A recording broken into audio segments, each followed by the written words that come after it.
Yours up, the second and most likely last Ritual Beast support card in Raging Tempest has just been announced earlier today, so I'm here to talk about it. Reiju no Seikan, Ritual Beast's Return, as the Yu-Gi-Oh! Organization people translated it. I would call it Ritual Beast Return, since none of the other spell and traps in the Ritual Beast archetype says Ritual Beasts. They all say Ritual Beast.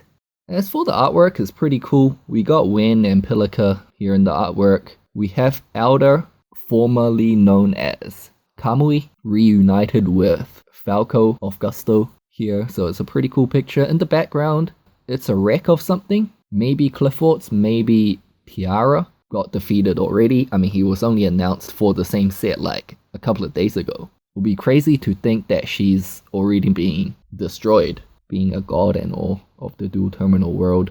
But yeah, anyways, onwards to the effect. It's a quick play spell card, very straightforward effect. Banish one Ritual Beast monster from your hand, then target one of your Ritual Beast monsters that is banished or in your graveyard. Special summon it. So yeah, my initial thoughts is that it's a shit card that you have to run 3 of. It gives me the feeling of the sort of support card that's very similar to Dragoonity Divine Lance for Dragoonities.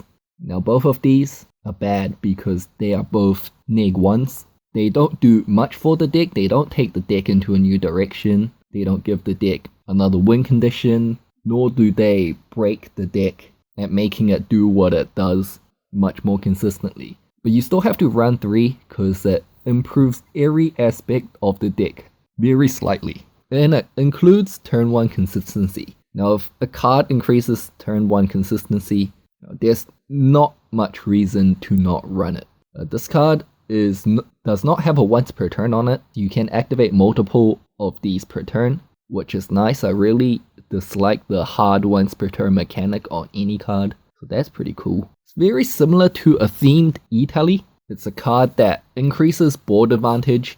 It's special summons, so it's going to eat up a special summon of a Ritual Beast that turn, so it's not ideal.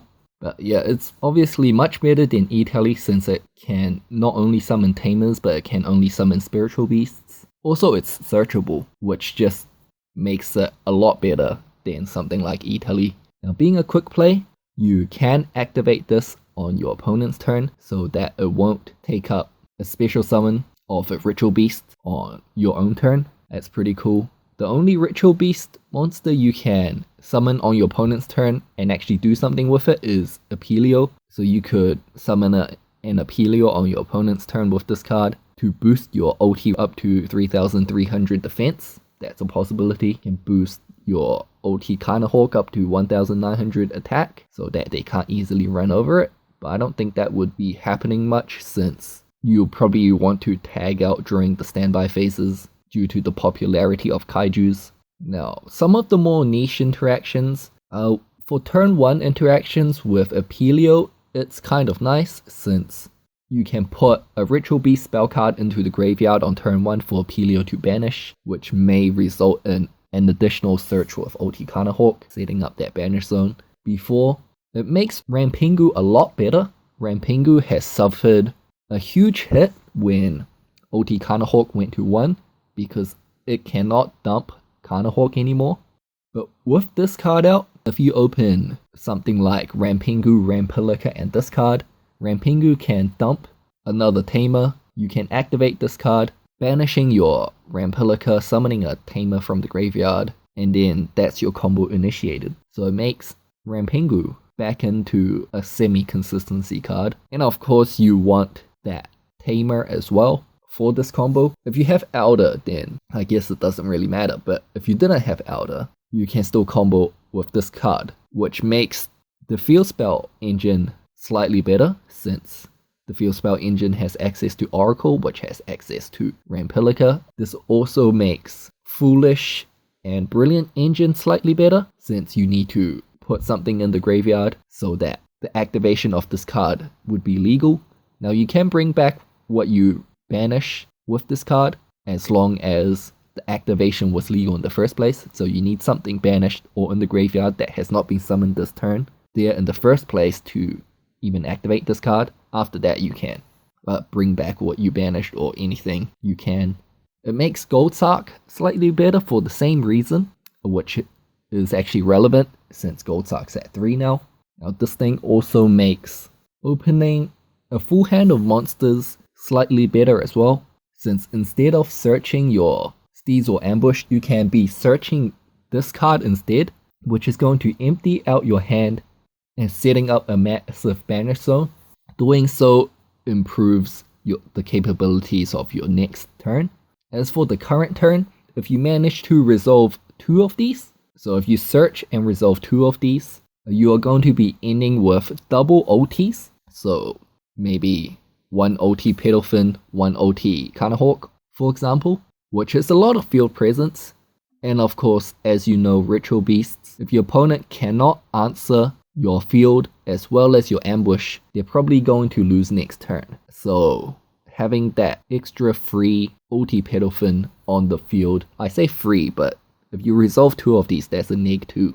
And depending on how many of these things you had to search, you're going to be searching less steeds and ambushes as well. But having that additional OT Pedalfin on the field does make it much harder for your opponent to deal with.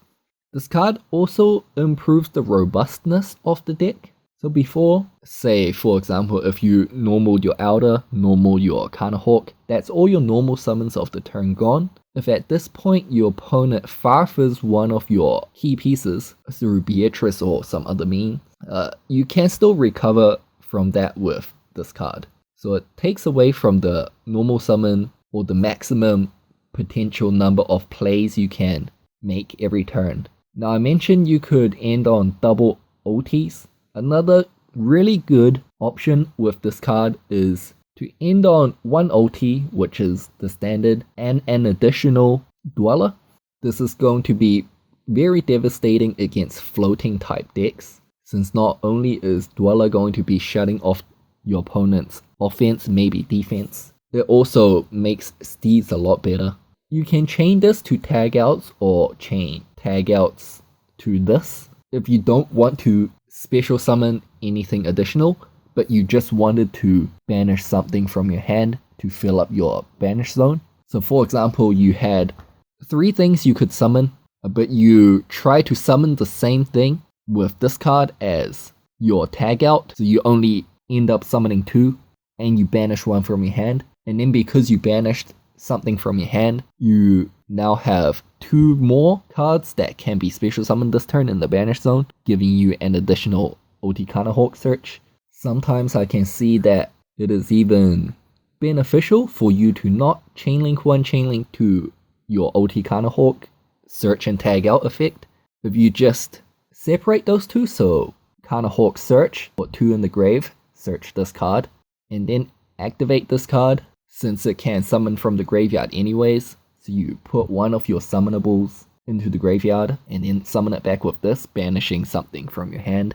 And then tag out your OT Carnahawk because you banished something from your hand. Using this card correctly will take some getting used to. It can potentially change up some of our standard turn 1 plays. Now it being a -1 shouldn't matter that much if you combo off. It might matter quite a bit if you're playing a stun variant of this deck, since such variants that are not primarily based on comboing off take card advantage very seriously, hold it in very high regards. Also, the banish 1 Ritual Beast monster from your hand part might be pretty hard cost. I say cost, but it's not actually a cost, but you still have to do it. That might be pretty hard to fulfill if you're running a diminished monster lineup, quite often seen in builds that try to decrease the opponent's power instead of increasing your own power, aka stun variants. So this card might not be good for those variants. It is probably an automatic 3-off for the type of decks or the type of builds I like to run. As for the rest of the set, rate number 024 is the only slot left potentially for a dual terminal card. Now my guess is that it's a Necros monster that's not a ritual. Yeah, that's my guess.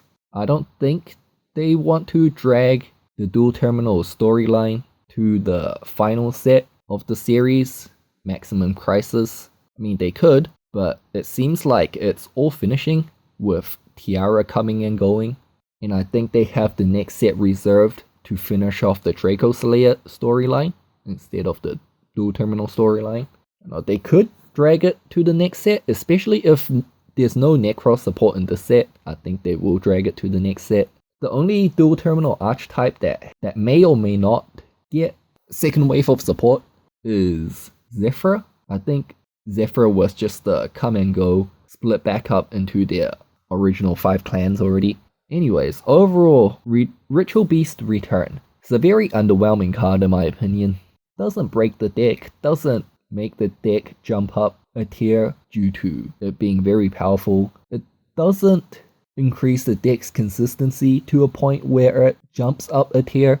It just slightly makes every aspect of the deck a bit better. It synergizes with every card that you already run by a bit. And yeah, just to sum it up with one sentence, a bad card that you have to run 3 of.